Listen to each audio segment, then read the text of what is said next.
7 wonders of the world में से एक ताजमहल वो इमारत है जो अपने वेल आर्किटेक्ट और डिजाइन के कारण पूरी दुनिया में लोकप्रिय है। ये महज एक मकबरा नहीं बल्कि प्यार की वो निशानी है जिसे शाहजहां ने मुमताज की याद में बनवाया था। लेकिन बावजूद अपने प्रतिष्ठित कद के इसका अधिकांश इतिहास अभी भी रहस्य में डूबा हुआ है। दोस्तों, इस वीडियो में हम ताजमहल के उन रहस्यों और तथ्यों को जानेंगे जो शायद ही आपको पता होंगे। ताजमहल के आर्किटेक्ट्स और डिजाइनर्स सच में ही लाजवाब थे।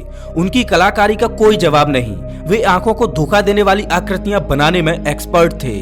जब आप ताजमहल के ग्रैंड गेट से ताजमहल की ओर आगे बढ़ते हो तो ताजमहल दिखने में बेहद विशाल लगता है और ऐसा लगता है कि मानो वो आपके बेहद पास हो। जैसे जैसे आप आगे की तरफ बढ़ते हो वैसे वैसे ताजमहल का आकार छोटा होता हुआ मालूम पड़ता है, जो कि आपकी एक्सपेक्टेशंस के बिल्कुल उलट है। इसके बाद जब आप ताजमहल के अंदर से लौट रहे होते हो तो ये और बड़ा होता हुआ प्रतीत होता है। ताजमहल का ये ऑप्टिकल इल्यूजन हमेशा से ही विजिटर्स को हैरान करता आया है। ताजमहल को बनाने में 22 सालों का लंबा समय लगा। इसको बनाने की शुरुआत 1632 में की गई और 1653 में ये पूरी तरह से बनकर तैयार हो गया। आपको बता दें कि ताजमहल को 22,000 वर्कर्स ने मिलकर बनाया था, जिसमें पेंटर्स, स्टोन कटर्स और तरह तरह के आर्टिशियन व क्राफ्टमैन शामिल थे। इसके अलावा लगभग 1000 हाथियों का भी इस्तेमाल हुआ था, जो भारी सामानों को उठाकर कंस्ट्रक्शन साइट पर ले जाया करते थे। ताजमहल के निर्माण में 28 प्रकार के बेशकीमती पत्थर व हीरे जवाहरात का प्रयोग हुआ था। ये बेशकीमती पत्थर तिब्बत, चाइना, श्रीलंका और भारत के कुछ हिस्सों से लाए गए थे। ताजमहल को बनाने में 3.2 करोड़ रुपए का खर्च आया था, जो आज के समय में 7,000 करोड़ रुपए हो जाता है। हालांकि 1857 के युद्ध के दौरान ताजमहल की दीवारों पर जड़े बेशकीमती पत्थरों को ब्रिटिशर्स ले भागे थे। नॉर्मली ताजमहल को देखने पर ऐसा लगता है जैसे कि इसके चारों तरफ की मीनारें ऊपर की तरफ बिल्कुल स्ट्रेट हैं, लेकिन असल में ऐसा नहीं है। ताजमहल की मीनारें आगे की ओर झुकी हुई हैं। आपको बता दें कि ताजमहल के बिल्डर्स ने जानबूझकर मीनारों को आगे की ओर झुका हुआ बनाया था और ऐसा किया गया था ताज के इस गुंबद को बचाने के लिए।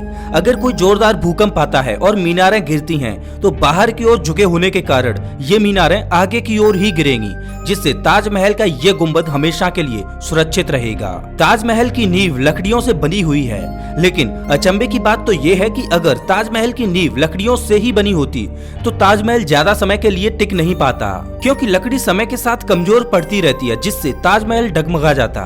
लेकिन ऐसा हुआ नहीं और इसके पीछे का कारण है यमुना नदी। ताजमहल की मजबूत नींव के पीछे यमुना नदी का बहुत बड़ा हाथ है। आपको बता दें कि यमुना नदी का पानी लकड़ियों को गीला रखता है, जिससे वे मजबूत बनी रहती हैं और ताजमहल की नींव को भी मजबूत बनाए रखती हैं। आपने कई बार सुना होगा कि ताजमहल को बनाने वाले आर्टिशियंस और क्राफ्टमैन्स के हाथों को शाहजहां ने कटवा दिया था, ताकि दोबारा कोई ताजमहल जैसी इस खूबसूरत इमारत को न बना सके। लेकिन इस बात में आखिर कितनी सच्चाई है? इतिहासकारों को इतिहास में ऐसे कोई प्रमाण नहीं मिलते जो ये दर्शाएं कि ऐसा कुछ असल में हुआ था। इसका मतलब ये बात महज एक मनगढ़ंत कहानी थी। जाहिर तौर पर एक खूबसूरत इमारत होने के साथ साथ ताजमहल एक मकबरा था, वो मकबरा जहां पर लाशों को दफनाया जाता है। ताजमहल के अंदर 2 कब्रें मौजूद हैं, एक शाहजहां के लिए और एक मुमताज के लिए। दोनों कब्रें 8 चैम्बर से ढकी हुई हैं, जिनमें बेशकीमती हीरे जवाहरात जड़े हुए हैं। लेकिन हैरान कर देने वाली बात यह है कि ये कब्रें खाली हैं और इनमें से एक भी कब्र के अंदर मुमताज या शाहजहां की डेड बॉडी नहीं है। असली कब्रें जिनमें इन दोनों की डेड बॉडीज हैं, वो ताजमहल के काफी नीचे गार्डन लेवल पर मौजूद हैं। ताजमहल सिमेट्रिकल बिल्डिंग्स की एक मिसाल है। ये दुनिया के सबसे सिमेट्रिकल बिल्डिंग्स में से एक है और ये ऑलमोस्ट सिमेट्रिकल है। ताजमहल की मीनारें एक परफेक्ट सिमेट्री में अलाइंड हैं और इसके मेन बिल्डिंग का रिफ्लेक्शन पूल के बीचों बीच दिखाई पड़ता है। बात करें अगर गार्डन्स की, जो स्वर्ग से कम नहीं है, वो क्वाड्रेंट्स में विभाजित हैं और 2 जुड़वे रेड सैंडस्टोन के बिल्डिंग्स, जिसमें पूर्व की तरफ फेस करता एक मस्जिद और पश्चिम की तरफ फेस करता गेस्ट हाउस है। ये दोनों बिल्डिंग्स इस पूरे ताजमहल को और सिमेट्रिकल बनाने के साथ साथ इसकी शानो शौकत में 4 चांद लगा देते हैं। हालांकि इतनी सिमेट्रिकल बिल्डिंग में भी एक एक्सेप्शन है और ये एक्सेप्शन है शाहजहां की वो खाली कब्र। आपको बता दें कि शाहजहां का वो कब्र ताजमहल के सेंट्रल एक्सेस के ठीक नीचे नहीं बल्कि इसके थोड़े वेस्ट साइड में है। अब देखा जाए तो पूरी कोशिश की गई होगी ताजमहल को एक पूरी सिमेट्रिकल बिल्डिंग बनाने की, तो जाहिर तौर पर इस कब्र को जानबूझकर ही एसिमेट्रिकल प्लेस किया गया होगा और इसके पीछे कोई न कोई कारण तो रहा ही होगा। लेकिन वो क्या कारण है, ये आज भी एक बहुत बड़ा रहस्य है। ताजमहल की एक और सबसे खास बात यह है कि दिन के हर बदलते घंटे के साथ इसका कलर भी चेंज होता रहता है। सुबह सुबह जब सूर्य उगता है और सूर्य की रोशनी उस वक्त जब ताजमहल पर पड़ती है, तब ये इमारत हल्के भूरे और गुलाबी शेड्स के साथ चमकती है। दोपहर के समय सूरज की तेज रोशनी के कारण ये ग्लिटरी व्हाइट कलर के साथ चमकता है और वहीं शाम होते होते एक बार फिर से ताजमहल के रंग में फर्क नजर आता है। सूर्य डूबते वक्त ताजमहल ऑरेंज और ब्रॉन्ज कलर के शेड से हल्का चमकता है। इसके अलावा आपको बता दें कि पूर्णिमा की रात के समय ताजमहल के व्यू को देखने के लिए स्पेशल टिकट्स भी मौजूद हैं, जिन्हें खरीदकर आप पूर्णिमा के दिन ताजमहल के एक अद्भुत नजारे का आनंद उठा सकते हैं। कहा जाता है कि शाहजहां यमुना नदी के अक्रॉस एक शैडो इमेज भी बनवाना चाहता था। ये शैडो इमेज काला ताजमहल होता, जो कि काले मार्बल्स की मदद से बनाया जाता। शाहजहां की ख्वाहिश थी कि मरने के बाद उनकी लाश इसी काले ताजमहल में दफनाई जाए, लेकिन उनकी ये ख्वाहिश ही बनकर रह गई। कहा जाता है कि उन्हीं के बेटे औरंगजेब ने उन्हें धोखा दे दिया और काले ताजमहल के निर्माण से पहले ही शाहजहां को आगरा में रेड फोर्ट पर फांसी के फंदे पर चढ़ा दिया। आप मानो या ना मानो, लेकिन ताजमहल असल में कुतुब मीनार से ज्यादा ऊंचा है। वैसे तो गूगल पर आपको इन दोनों की ही ऊंचाई 73 मीटर देखने को मिलेगी, लेकिन ताजमहल कुतुब मीनार से 5 फीट ऊंचा है। कहा जाता है कि मुमताज की मृत्यु के बाद उनकी कब्र को ताजमहल के बेसमेंट में दफनाने से पहले 2 अन्य अलग अलग जगहों पर दफनाया गया था।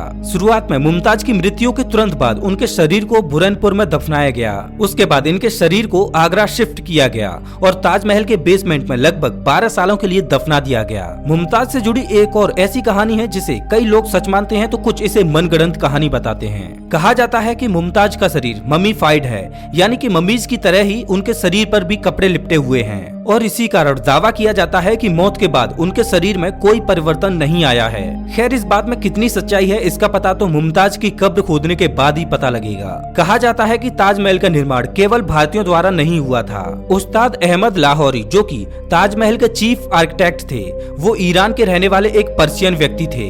और ये बात बिल्कुल सही भी है, क्योंकि ताजमहल का स्ट्रक्चर एक नॉर्मल मुस्लिम मस्जिद की तरह नहीं लगता। ताजमहल को हमेशा एक परफेक्ट मॉन्यूमेंट की तरह देखा जाता है, एक ऐसा मॉन्यूमेंट जिसमें सब कुछ सिमेट्रिकल है और एक भी कमी नहीं है। लेकिन क्या ये झूठ है? कहा जाता है कि मुमताज की खाली कब्र के ठीक ऊपर मेन होल के सीलिंग में एक छेद है। ऐसा माना जाता है कि जब ताजमहल के बिल्डर्स को ये बात पता चली कि इस खूबसूरत मकबरे को बनाने के बाद शाहजहां उनके हाथों को कटवा देंगे, तो वर्कर्स ने जानबूझकर ये छेद छोड़ दिया ताकि ताजमहल कभी भी एक परफेक्ट बिल्डिंग न बन सके और एक परफेक्ट सिमेट्रिकल बिल्डिंग बनाने का शाहजहां का सपना हमेशा सपना ही रह जाए। लोग दावा करते हैं कि बारिश के समय ताजमहल के सीलिंग से पानी की बूंदें टपकती हैं और ये पानी की बूंदें उस छेद के कारण ही नीचे गिरती हैं। लेकिन अब सवाल ये है कि इस बात में आखिरकार कितनी सच्चाई है। जब बारिश होती है तो ताजमहल की सीलिंग से पानी की बूंदें टपकती तो हैं, लेकिन ये छेद के कारण नहीं, बल्कि पर्सपिरेशन और रेस्पिरेशन की प्रक्रिया के कारण होता है और इसीलिए अभी तक तो इस बात को झूठ ही माना जाता है। आपको बता दें कि साल 2008 में बांग्लादेश के एक फिल्म मेकर ने अपने देश में ताजमहल का एक डुप्लीकेट बनवाया, जिसकी लागत $56 मिलियन थी। ये डुप्लीकेट मॉन्यूमेंट इसलिए बनवाया गया ताकि बांग्लादेशी बिना भारत घूमे ही ताजमहल का आनंद ले सकें। इस डुप्लीकेट ताजमहल को बनाने में 5 सालों का समय लगा।